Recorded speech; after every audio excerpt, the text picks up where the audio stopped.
All right, welcome. We're going to do something a little different today. Instead of covering a huge topic, we are going to put one single GCSE physics question right under the microscope. And why are we doing this?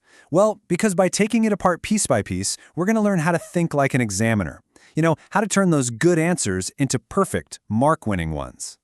So, get this. How can simply pushing a plunger into a syringe generate enough heat to literally start a fire? Now, this isn't some kind of trick question. It's the actual physics at the heart of question 8 from an AQA higher tier paper. It pulls together ideas about pressure, particles, and energy. Okay, let's dive right. So here's our game plan. First, we'll get our heads around the setup of the question. Then, we're going to tackle each part one by one, the explanation, the multiple choice bit, and the calculation. And we'll finish up by looking at what exactly separates a pretty good answer from a great one. Let's get to it. Okay, to start us off, we absolutely have to understand the two different scenarios the question gives us.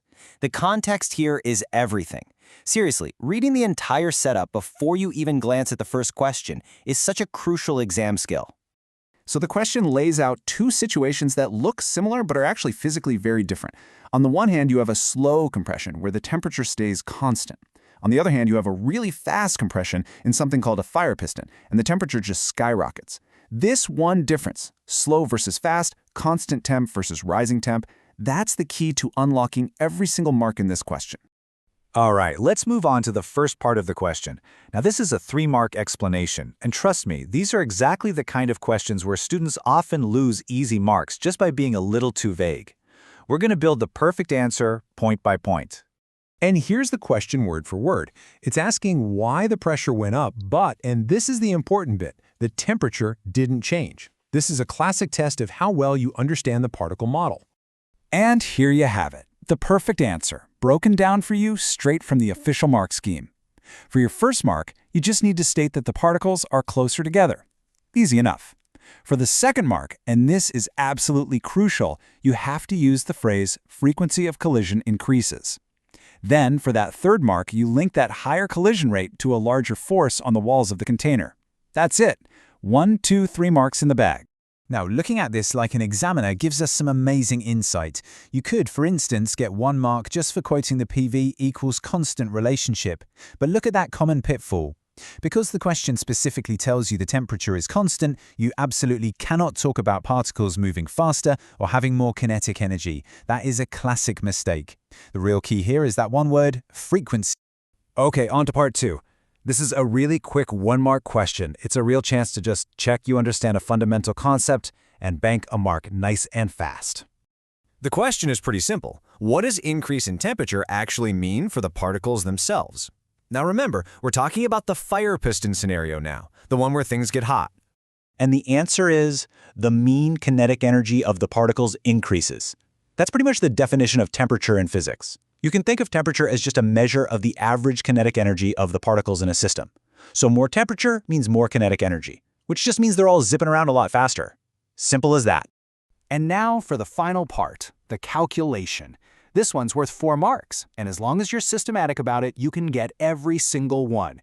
We're going to break it down into the 4 distinct marking points.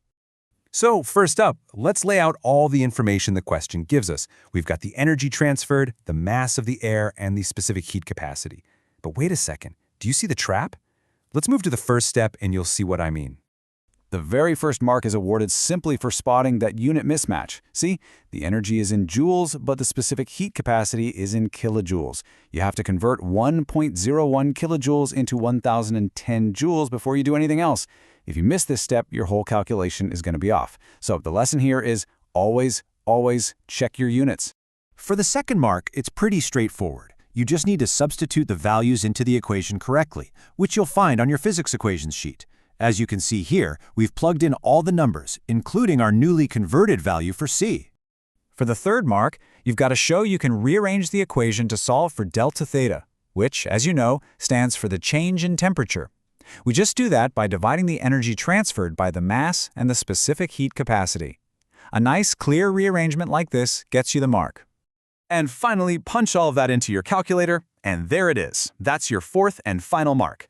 The temperature change is 495 degrees Celsius. I mean, that is a huge increase, and it's definitely more than enough to set that little piece of cotton wool in the fire piston on fire. So we've answered every single part of the question. But what have we really learned from all this? Let's quickly summarize the key strategies that you can pretty much apply to any question in your exam. This slide just perfectly sums up the difference between a kind of vague answer and a real mark-winning one. The answer on the left, well, it gets the general idea, but it's not going to get you the marks. The answer on the right, though, uses precise, scientific language, frequency of collisions, which is exactly what the examiner is looking for. It's not just about being right, it's about being precisely right. So here it is, your takeaway checklist. First, always read the full context. Second, learn and use the key terminology. Third, always, and I mean always, check your units before you start calculating. And finally, show all you're working. Even if you get the final answer wrong, you can still pick up marks for using the correct method along the way. We just went really deep on one single question, but the skills we've uncovered, deconstruction, being precise, checking your work, those are universal. So the real question now is, what are you going to apply them to next? Thanks for joining me.